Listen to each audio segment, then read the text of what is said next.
This Oklahoma State Cowboys edition of the Big 12 Experience on the Sports Gambling Podcast Network is brought to you by our own Patreon.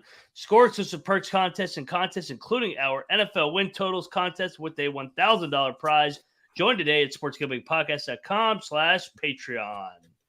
And we are also brought to you by our Parlay Play. Parlay Play is a lead pipe locking for parlay player props. Go to playerplay.io and use the promo code SGP for a 100% deposit bonus today.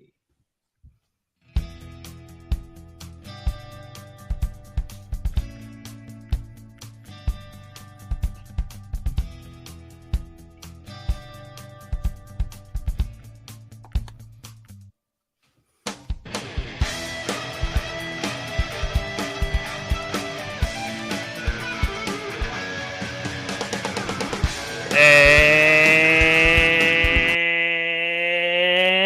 welcome, everybody, back to the Big 12 College Experience, part of the Sports Gambling Podcast Network.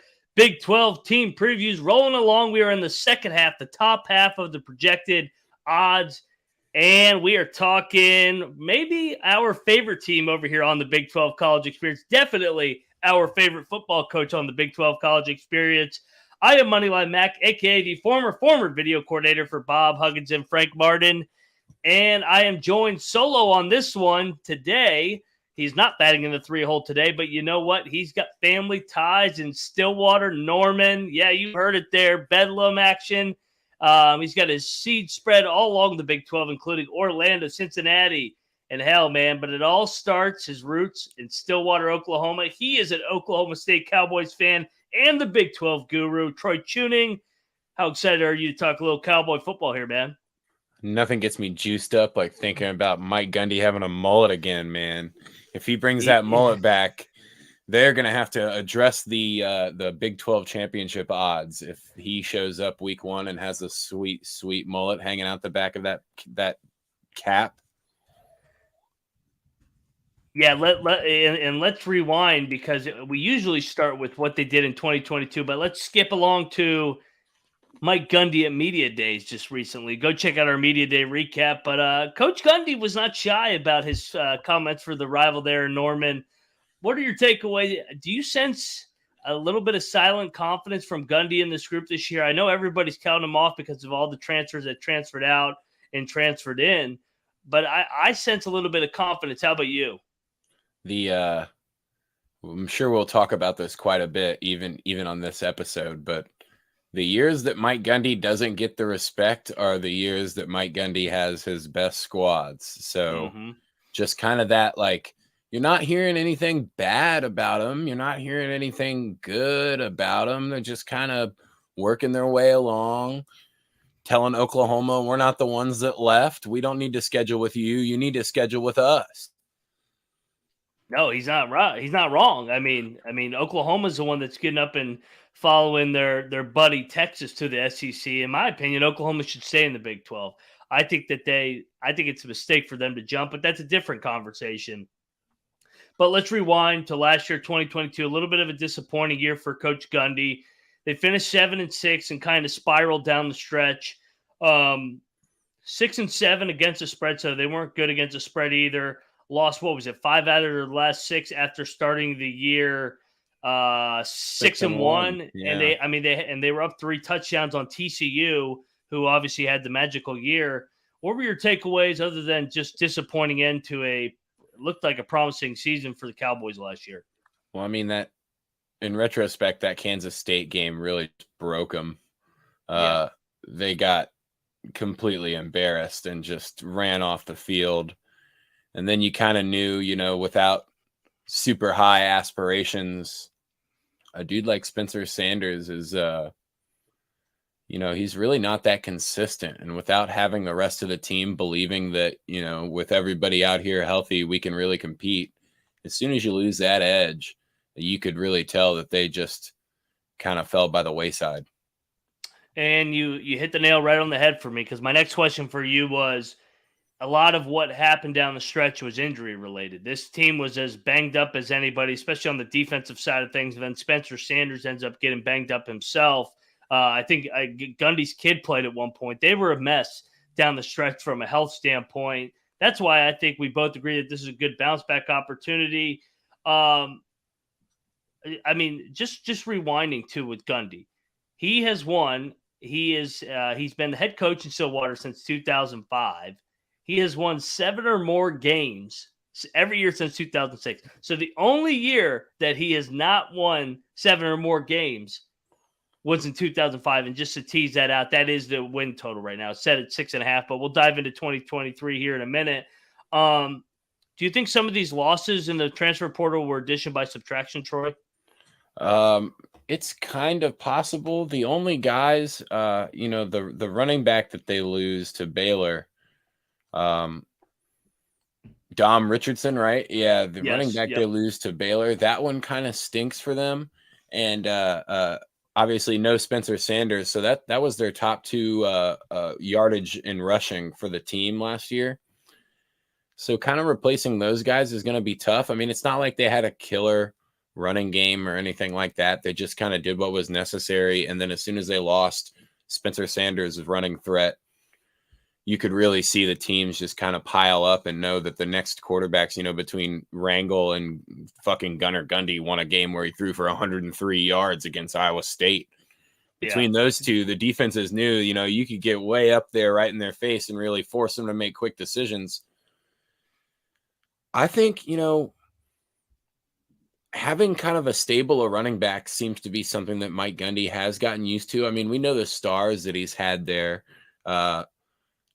after, I guess, Tatum Bell was Les Miles, but then, you've got what was the other?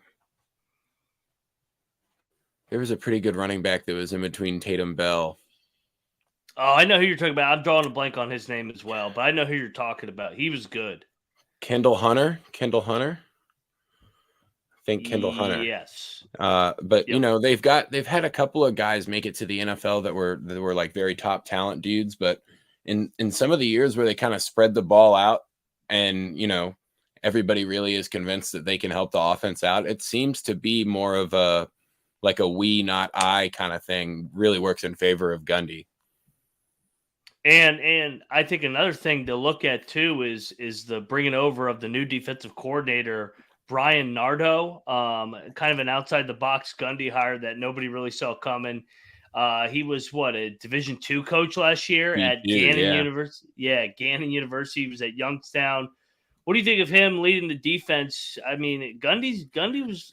I like when he's thinking outside the box. Usually when everybody's writing him off and he thinks outside the box, it bodes well for these Cowboys. Yeah, he's kind of done that with some lower level college transfers that have come in and have done significantly better than predicted. I think you might see the same thing out of Nardo. It's really hard to judge, coming into that position and not really getting any kind of a full off season, any kind of transfer ideas or recruiting ideas on what you're going to have. You just kind of jump in and hope you have live bullets. And then, of course, everyone gets banged up. So I don't know if last year is the best judgment for Nardo. I think he kind of has a blank slate this year. And if he can do anything that's around average, I think this Oklahoma State team could be pretty dangerous. Completely agree, and we will dive into the 2023 betting odds and futures of this Oklahoma State Cowboys team on the other side. But I got to talk about the Sports Gambling Podcast Patreon, where you can get access to exclusive contests, including the NFL Win Totals contest with a $1,000 first place prize. Besides season-long contests, they also have weekly contests just for you patrons out there, plus a monthly SGP Stories podcast, completely ad-free and full behind the scenes from all the different stories of SGPN for the last 13 years. There's even a Discord channel just for you patrons. All you have to do is prevent corporate gambling from doing their part, and that's by signing up for our Patreon. I mean, we're giving out our picks for free, and that's what we do, and we will always give out our picks for free, but we just need a little help on the Patreon. So that's sportsgamblingpodcast.com/Patreon. Reminder, sportsgamblingpodcast.com/Patreon. Back on the Big 12 college experience, talking Oklahoma State Cowboys. Everybody watching on youtube.com/the college experience sees the win totals at the bottom of our ticker set at 6.5. Over. I don't even need to go through the schedule. I already bet this. This is an auto play with Mike Gundy. Over 6.5 wins, 65-1 to win the Big 12, 350 to win the national championship. That's a little hefty. Troy, early leans on the win totals or any other bets you kind of like on these Cowboys? I mean, the 65-1 to win the Big 12 is way too big of a number to not take Mike Gundy with a real chance to stick it to Oklahoma. And they don't have Texas on the schedule, and we were talking about this. If it ends up being Oklahoma State and Texas in that Big 12 championship game, you're going to wish that you bet on Mike Gundy just so you can be a part of the last fuck you to Texas. Because, man, that would be a hell of a story. But I'm definitely leaning over. I would even be definitely thinking about some of those 65-1 to win the conference. Man, everything is going to be. We're really assuming that everything is going to be so competitive and so close that, kind of looking at their schedule, 9 wins isn't something that's like far fetched. And as long as you don't lose too many league games, you could be right there in a tiebreaker and get to Dallas. And man, that'd be a good story. It would. And I think if they're going to, it's going to be on the back of Alan Bowman. And Alan Bowman, everybody knows, is a journeyman. He started his career at Texas Tech before being at Michigan recently, where he was a backup quarterback. What do you from everything that I've read, and it seems like he has another year potentially of eligibility. I don't know how the hell he has another year when he played in 2018. He's been there so long. He was there when Dana Holgorsen was at West Virginia. So It's come full circle where Dana's back in the Big 12, Alan Bowman's back in the Big 12. You got Donovan Smith at Houston. It's the Texas Tech revolving door at the quarterback position. You think Alan Bowman can be the guy? I think he's got on his third chance. Yeah. Well, I think because of what Gundy does on the offensive side of the ball, that he has a chance to succeed. I'm not the biggest Alan Bowman fan. Some of the things about his footwork really stand out to me as significantly off, very slow, not that decisive. He can't throw the deep ball to half of the field. He can only throw it to the right side of the field. He doesn't really complete any deep balls to the left. I don't know. I think he's going to have to take a step forward, and it's the season's them going from average to above average is going to be on the shoulders of him. And we know he can pile stats, and we know he can throw the ball 50 times a game. It's kind of Mike Gundy's thing. Yeah, and you look at Oklahoma State's been known for their wide receivers too. You think of Des Bryant out there and all the good receivers that they've had. Justin Blackman, baby. Yeah, Blackman. Brennan Presley seems like the next guy that could be a pro at the next level. So that's going to be Bowman's main target. But I also think they got to be able to protect Bowman because they struggle to protect Sanders there. But also Sanders took a lot of bad sacks as well. What is your biggest area? Let me ask you this again. What area do you feel most confident from their roster coming back, or projecting what could be? And what area do you have the most concerns about for these Cowboys next year? I think bringing in Deshaun Stribling and Arlen Bruce really, really strengthens that wide receiver group. I'm looking at Arlen Bruce coming from Iowa, where they don't even know what a fucking forward pass is, being very excited to get involved in this Mike Gundy offense. Yeah. And Caleb Presley's a baller, man. He's a yards after the catch menace. He runs really crisp routes. He's pretty much going to be open all the time, and that might be something that Alan Bowman really, really leans on. So I'm going to go ahead and say that their wide receiver group is probably the strength, whereas I'm not as confident in a couple of the offensive line transfers that come in, just because that group seems to take a little bit more continuity in order to really get any of the checks, any of the hurry up stuff correct, any of the 4-minute, 2-minute drill stuff where you kind of want it burned into your memory. And I don't know. They're not really going to have enough time. I still think that protecting the quarterback is going to be a bit of a weakness for them. But this year, they're going to have to counter it completely different. Instead of depending on the quarterback to scramble, it's just going to have to be shorter intermediate routes and stuff like that. And Alan Bowman getting the ball out of his hands, which, I mean, there are plenty of games at Texas Tech where he looked very competent in doing that. And any of the short and intermediate stuff, he seems to be, pretty accurate. I know he's got like a 67% completion percentage in his career. Spencer Sanders was always hovering right around that 60% mark, and that 61. And if he can just cut down on some of the interceptions, like even if he does take a few sacks, instead of trying to make that stupid running throw that goes right into the defender's hands, the Spencer Sanders special, he can just cut down on a few of those.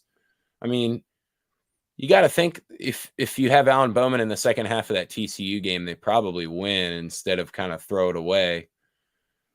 So there's something to gain from the lack of scrambling. I think they won't be as dependent on knowing that they can get away with a little bit more stuff. They're gonna have to be a little bit tighter, and that might their offensive line play a little bit. Kind of hoping for it.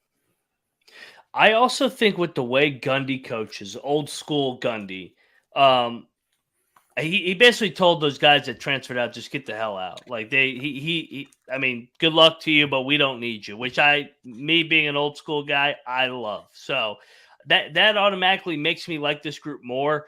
Gundy also, I feel like he can, because he's old school, he can grind your gears a little bit. So when he gets you in his first year, the first year you're in a system, he hasn't completely worn you out completely yet, and guys aren't tuning him out. I felt like last year at the end, they tuned him out because you had a bunch of returners that probably thought they were a little better, got a little bit complacent. And I think that's why they struggled outside of all the injuries. But I think this is a hungry group. Gundy obviously has a lot of confidence. This is year number 19 already in Stillwater. But let's dive into the schedule on the other side of this break, because I have to talk to you about the parlay play, who we are brought to you by, and it is a great way to get down on your favorite parlay player props. Football season is right around the corner. A parlay play will have all your favorite props. Parlay play is available in tons of states, including California and Texas, for you Big 12 fans out there, plus our good friends up in the north in Canada. And when you sign up for the code, you'll get a sweet bonus to get started as well. And the parlay play that I like is, I think I already teased it, Oklahoma State over. They're 6.5. Parlayed with my West Virginia Mountaineers at over 4.5. Both teams completely disrespected in the preseason market. So head over to the parlayplay.io and use the promo code SGP for a 100% deposit bonus up to $100. That's the parlayplay.io promo code SGP. And we are back on the Big 12 College Experience talking Mike Gundy and the Oklahoma State Cowboys in year number 19. To recap, Gundy is 156-75. That is a 67.5 winning percentage, 95-61, and 61% in the Big 12. That's the best coach in the Big 12 from a win standpoint all time, whatever category you want to do. And that's why he was our number one coach ranked in the Big 12 when we did our composite rankings. Let's go into the schedule, Troy, because we already touched on it. First thing, before we dive into game by game, we teased why we like the schedule. Don't have Texas. Don't have TCU. Don't have Baylor. You have the 4 newcomers. You have 5 home games, only 4 road games. Your road spots, your first 2 road spots are at Iowa State, gambling scandal, at West Virginia, who's preseason 14, even though I think they're a little underrated.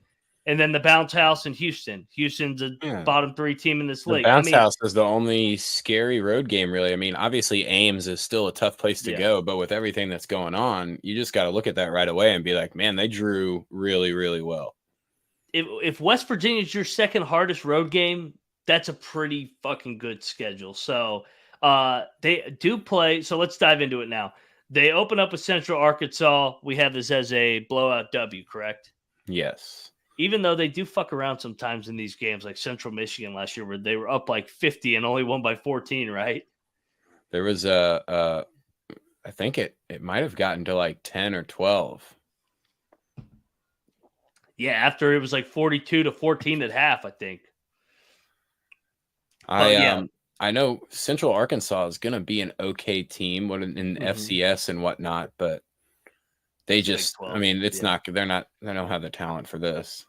No doubt. So that gets us into the next game, which is a future Big 12 matchup. Here we go, baby. Out to Tempe, where apparently they're a prestigious university. Just asked the president. He can't go to Morgantown. He's too good for it. Arizona State is an interesting team this year because it is year number 1 of the Kenny Dillingham era coming over from Oregon. What's your breakdown here, Troy, in this big week 2 matchup? In the late window, baby. This is a future Big 12 matchup, man. This is it's really funny. I know we've touched on this for the president and the AD or whoever the hell at a school that is run off of bongs in Beirut. Why on earth would they be afraid of going anywhere? I was gonna say the biggest threat. I mean, there's not going to be enough continuity for Arizona State this early in the season for me to see this even as like a lean anywhere in that direction. I think this is going to be a pretty solid Oklahoma State win. I don't think they're going to blow them out or anything, but 14, 17 points or something like that. The late game, I mean, it's kind of weird that they would be playing out there, but and for future looks, this is really going to help them out that this might be something that ends up on the schedule every 3rd year or every 4th year. This is literally a preview of what's to come and what Yormark's done with the wanting to get into the 4 time zones where you can be seen all day from 12, 3:30, 7, and then 10:30. So this is literally what we have in store in the Big 12. I'm pulling up because I know these two have a history of playing one another. This game is on FS1 as well. They played in Stillwater last year. Cowboys beat them 34-17. I feel like they played before that. I kind of am with you. I think they blow it open late. Maybe it's a 7-point game at halftime, and then they win by like 17, 2 touchdowns. So we're both got them 2-0. And then they got South Alabama, which is actually a little bit of a trap game. I'm a little bit worried about this one. South Alabama was good last year. Do you get the Cowboys sneaking out of here alive?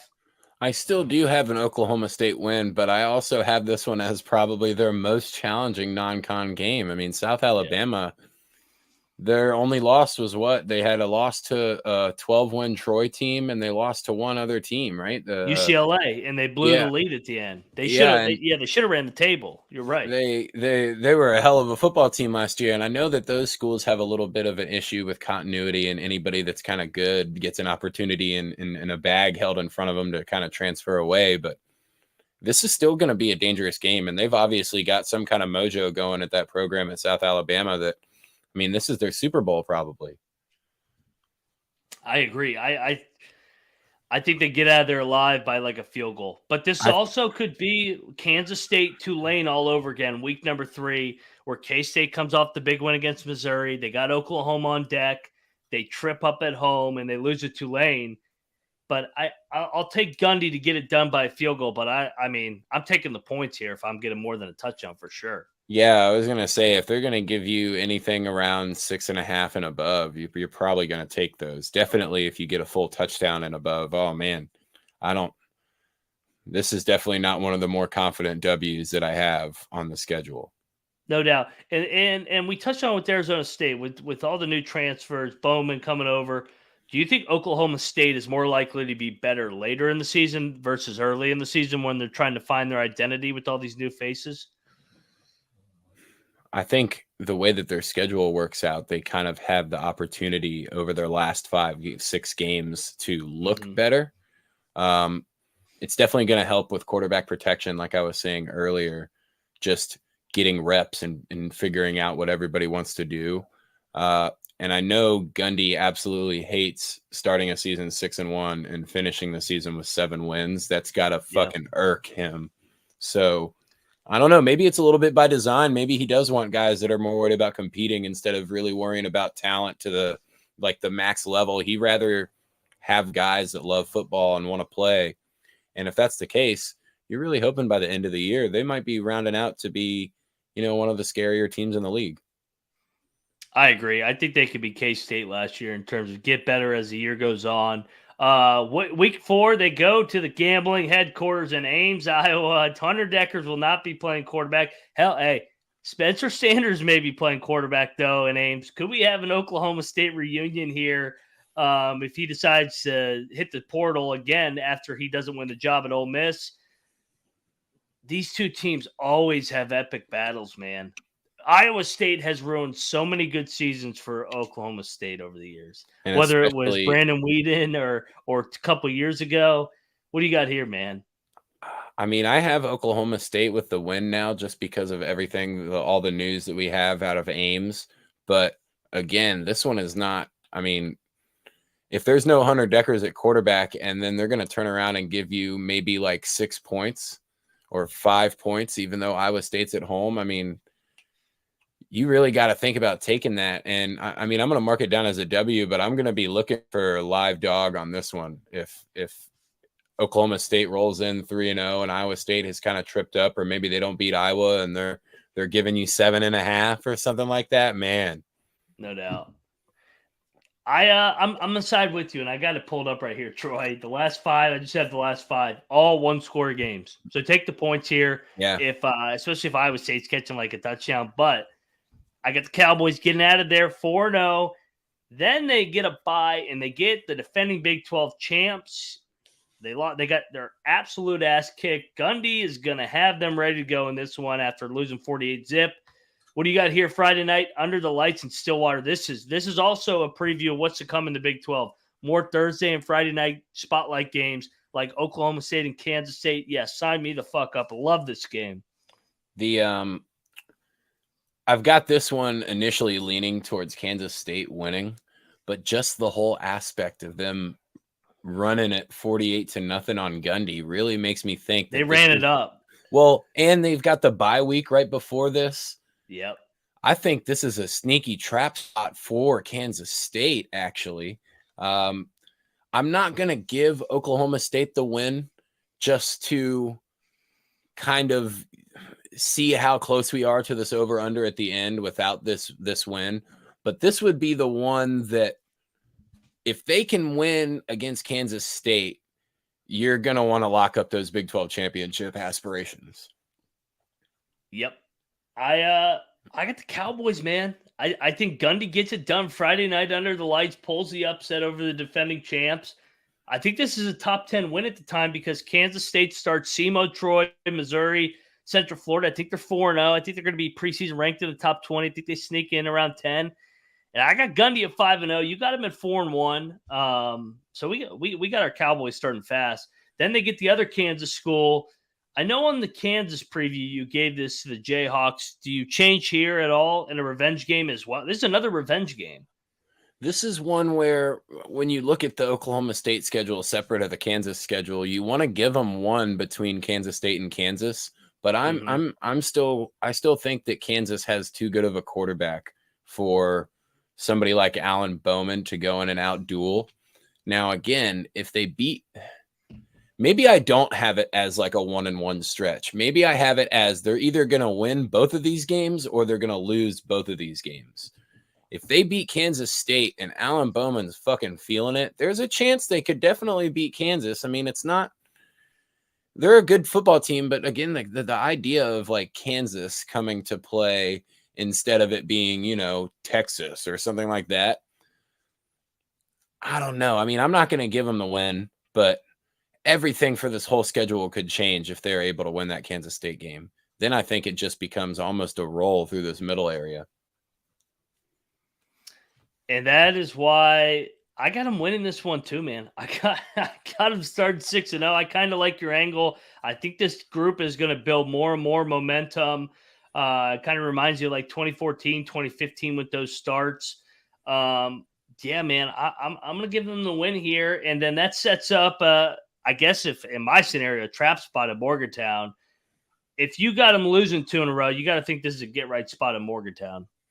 Yeah, I just think regardless of the location of the game here, I just think that West Virginia is a bit weaker of a team compared to Kansas State and Kansas. And when it comes to the whole probably a bit more of a shootout than like a grinded out game like you're going to see against possibly K-State. I just side with Gundy a little bit more in those style of games. I'm going to lean with my Mountaineers because I gave them the 2 Kansas games. I think they're feeling themselves a little bit here, 6-0. They're probably in the top 10. So I think they come back down to life a little bit here, lay an egg in Morgantown. So you got them at what, 5-2? I got them at 6-1. Yep. And then, I mean, fuck, man, it's soft here too. They play Cincinnati at home. That's a win, right? Oh yeah. This is a chance where if they haven't lost a game yet, things start to become the reverse, the anti-Gundy. Like, now they're starting to get a little bit too much hype, and Gundy would probably rather everybody shut the fuck up and just not say anything. No doubt. I got him as a win as well, 7-1. You got him 6-2, and here's the Super Bowls, the final trip for those bitch ass Sooners, right, Cowboy fans? They're coming to Bedlam, the final supper in Stillwater. Saturday, November 4th, time TBD. I can already tell you what time this game is going to be played. Under the lights, 7:30 ABC game. Gundy's going to get this done, isn't he? Yeah. All the trick books, fake punts, trick plays. It's all comes out this game. Everything that they don't use Kansas State is definitely getting used here in this game. When I did on the main channel, when I did the Oklahoma State preview with Colby and Patty, I told them the same thing. This was written down as a loss on my schedule, but there's no way Gundy's losing this fucking game, right? No way. There's no chance. They're at home in Stillwater. Those fans are going to be nuts. Yeah, I'm going to go ahead and give them the win here against Oklahoma. And the last middle finger straight to those damn Sooners. Shove it up your ass. Don't let the door hit your ass on the way out. I love it. I think it's going to be like the game in 2021 where they won 37-33. Just crazy game, back and forth. That sent Lincoln Riley all the way out to USC. So I think they send Oklahoma to the SEC with the final win, the final laugh. So fuck, I got them 8-1. You got them 7-2. Holy, they're talking playoffs at this point, or playoff potential. Letdown spot. If we got them beating Oklahoma in a max effort Super Bowl win against a rival, they let down at the bounce house, right? Yeah, in the heat.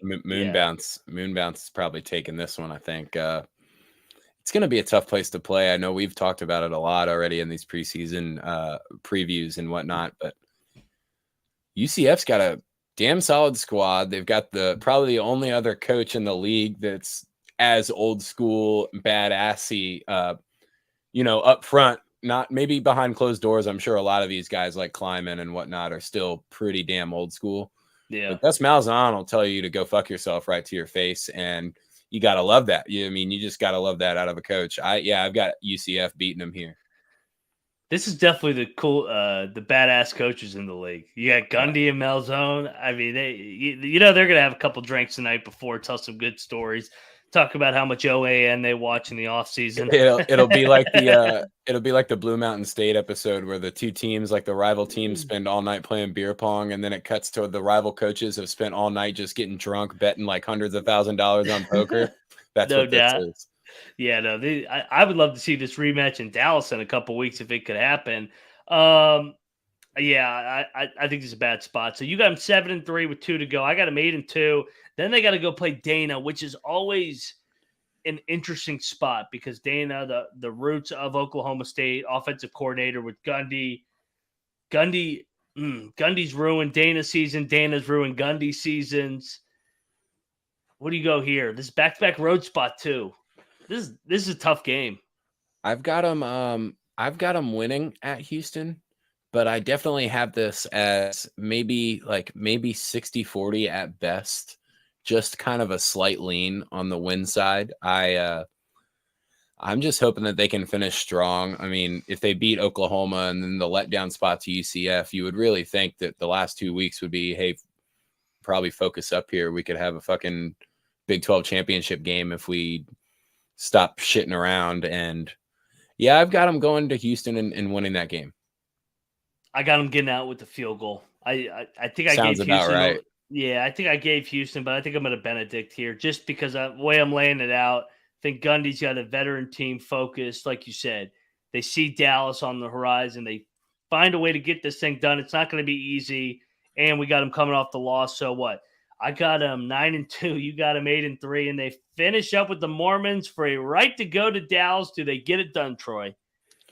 I think this is a loss unless they have a chance to make it to the Big 12 championship, in which case I think they will win this game. I think it has much more to do with Gundy's motivation than it will have to do with like BYU having a chance to prevent them from going to the Big 12 title or something of those sorts. Again, I think it's always Gundy usually beats himself or beats the other coach. And at this point in the season, with this many wins, according to our predictions, I think that they can win this game, especially just because it's home and they don't have to go to Provo. I'm going to give Oklahoma State this one, and that's 9-3? Yeah. I got them grinded out, finishing 10-2. The second 10-2 season in the last 3 years. We talked about it before we went game by game. This is probably my favorite win total bet of the season. This was the first one that popped my eyes. It said 6.5 for Gundy. Get the fuck out of here. Gundy's hitting this, especially in the last year with Texas and Oklahoma, where he wants to stick it up their ass. We're both way on the over. All right, let's talk floor and ceiling. I think we've already hit the ceiling a little bit, but what could be the floor of this team? 5-7, maybe? Is there a lower floor of 6-6? With Gundy coaching, probably not. Just, when's 2005 was the last time that he didn't at least get 6 regular season wins? Yeah. The floor is definitely going to be below the number that Vegas gives you, or else they wouldn't have that out there. But like you were saying, at 6.5, I was thinking we were going to look at their schedule and see, like, instead of that Cincy game, they'd be playing Texas, and instead of Houston, they'd be playing like at TCU or something like that.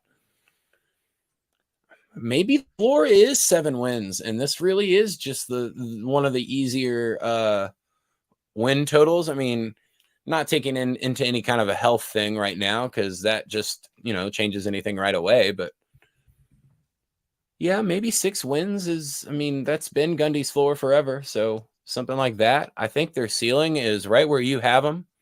I don't think.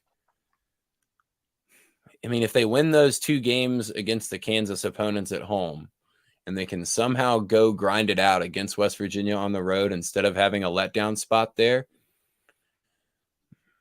then it's playoff talk. And I'm looking back. He's only competed or completed a 1-loss season. What is it? Twice, 2 years ago, and then he lost to Baylor in the Big 12 championship for a second loss. It was the letdown off the big Norman win that we were talking about. Mm-hmm. And then obviously 2011. The double overtime loss to Iowa State. Yeah, but they still ended up they beat Stanford in the Fiesta Bowl. Correct. And then in 2010 they were 11-2. 2015, 16, and 17, 10 win. He's been unbelievable. Anybody that calls for his job should just be shocked. Maybe not that far, but yeah. Well, they might take you seriously down there in Stillwater, but like guns up, baby. If you weren't to have Mike Gundy, what other coach is going to want to go to Stillwater, Oklahoma? Like, the only reason why Mike Gundy wants to be there is that's because of where he fucking went to school and he loves it. He's a man. He's 40. Yeah, he's a man. He's 54 now. He is Oklahoma State. He's like Kirk Ferentz at Iowa. He's done such an unbelievable job. Model. Be careful what you wish for anybody calling for his job. The guy has, and now that Texas and Oklahoma are gone, he may be the class of the league going forward. K-State seems to be on the rise with Kleiman after piggybacking off Bill Snyder. TCU seems to have a chance with Sonny Dykes piggybacking off Gary Patterson, but Gundy's been consistent the entire way. So those are the 3 programs, and then Baylor's been pretty good over the last 10, 15 years, but Gundy's been a model of consistency. I'm with you. I think the floor is 6-6, but I would actually say the ceiling is 11-1 with these road games, where if they don't slip up in Morgantown and maybe they split that Oklahoma UCF spot right there, and they win all their home games. I mean, I would not be surprised. I would be a little surprised if that happened, but it wouldn't be like the greatest shock in the world. It would just be, the transfer continuity on the offensive line ends up working pretty well. And then you've got a passer that's got time to pick teams apart, which if Alan Bowman has time, then his footwork doesn't really matter. And that's kind of what I saw looking at some of the Texas Tech tape. He's pretty accurate as long as he's not, I will call it scrambling. It looks more like fucking Fred Flintstone doing the twinkle toes bullshit. But I think having Rangel as the backup is going to help. There's going to be games that he's going to have to play, I think. I'm pulling up odds to make the playoff. I want to see what Oklahoma State is. I think there's a world where maybe they are the TCU. We keep talking about who's going to be the TCU. Maybe it's Oklahoma State. They were 6-1 last year. They should have beat TCU. Maybe they get all the breaks. They win all these close games like we're talking about. Coaching matters. Gundy's done it before. He's been right there. He would have went to the playoff in 2011 if there was a playoff in place. And he was one game away just 2 years ago. Maybe this is the team that nobody's talking to. And I think TCU was preseason 7 last year in the Big 12, just like Oklahoma State is. And that one game away was actually only 1 yard away. Yeah, I know. The Baylor game. And now that kid transferred to Baylor. What a fuck. Absolutely. I mean, that's absolutely we got to look into rigging, right? Like did he start getting an NIL payout from Baylor the day of that Big 12 championship game 2 years ago? That just started sliding him a little bit extra. No doubt. I can't find one for Oklahoma State. I see Oklahoma. I don't want Oklahoma. Oklahoma's not fucking making it. I want Oklahoma State. I got this national championship pulled up. Anyway, I'll find it out and we'll tweet out when we do our final season predictions because everybody talks about their portfolio. You know what might be in my portfolio? A ticket for the Cowboys to get to the college football playoff. We talked about it. We take the floor 6-6. They're going to go bowling again. Is this your favorite over-under win total in the year? Yeah, between this one and, I mean, even the West Virginia one, just because of how low they have it. Yeah. Public narratives. I think the Baylor win total is also one that I'm pretty favorable on.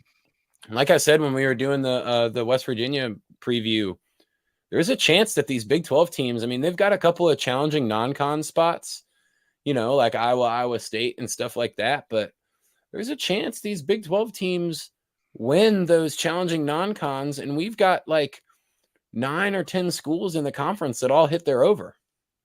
Yeah, I could see a world where all these teams sitting at 5.5, 6.5 all hit their overs, and then Texas and Oklahoma sitting there at 9.5, finish 7-5 going out there. They're underrating the final trips that Oklahoma and Texas with the bullseye on their back are making. So we'll be here every step of the way. Troy, let me ask you this. One last question. When we get to Dallas, is Oklahoma State playing in the Big 12 final? I hope they're playing, and I hope they're playing Texas. I want nothing more than an Oklahoma State Texas Big 12 championship. Oh man. Only playoff rights on the mound. I would say Oklahoma State, but if they're able to beat them in that home game at Stillwater, that's an A-OK send-off for me. I want Texas after that.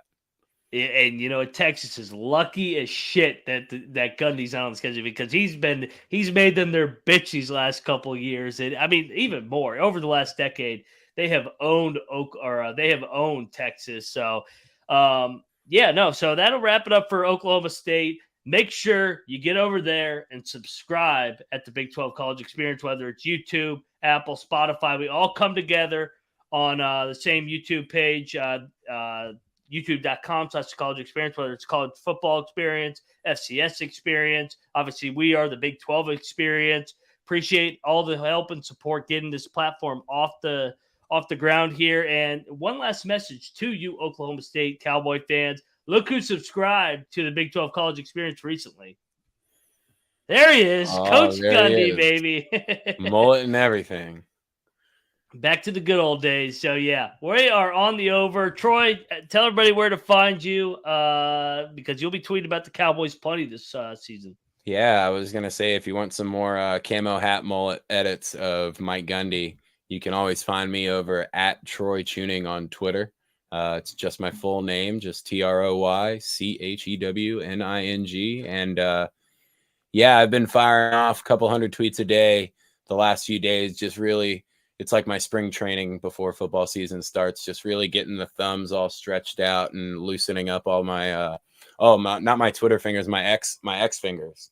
Show up the X, Des Bryant style. Yeah. You guys can find me at Moneyline_Mac. Get over there, smash that like and subscribe button. That does it for the Oklahoma State Cowboys. Go Pokes. Next up on our Big 12 previews, the Baylor Bears. And we will see you then. Let it ride.